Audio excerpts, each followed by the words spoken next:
সেদিনের জন্য তোমরা অপেক্ষা করো, যেদিন সারা বিশ্বব্যাপী বৈশ্বিক জিহাদ শুরু হবে। জিহাদের আগুনে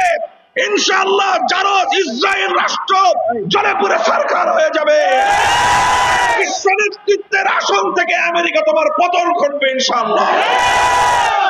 সংগ্রামী সাথী ও বন্ধুগণ, দলমত নির্বিশেষে কোন সংগঠনের ব্যানারের ঊর্ধ্বে উঠে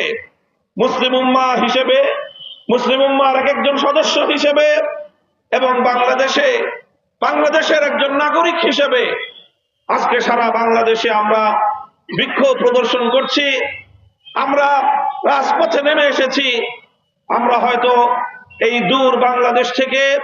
আমাদের মুসলিম ভাই বোনদেরকে কোনো সহযোগিতা করতে পারছি না, কিন্তু আমরা বলছি,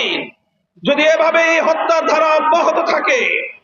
আর এভাবেই যদি রক্ত ঝরতে থাকে, আর এভাবেই যদি বোমার আঘাতে ফিলিস্তিনে আমাদের শিশুরা,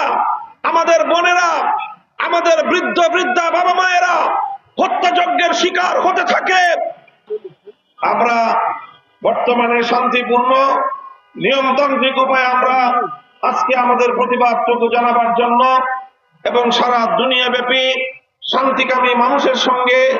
আজকের এই প্রতিবাদী কর্মসূচিতে সংহতি প্রকাশ করছি এবং সারা দুনিয়ার মানুষের এই ফিলিস্তিনিদের প্রতি, গাজাবাসী নিরীহ মজলুম নির্যাতিত হত্যাযজ্ঞের শিকার গাজার নারী শিশু আবাল বৃদ্ধ বনিতার পাশে দাঁড়ানোর জন্য সারা দুনিয়ার শান্তিকামী মানুষদেরকেও আমরা উদাত্ত আহ্বান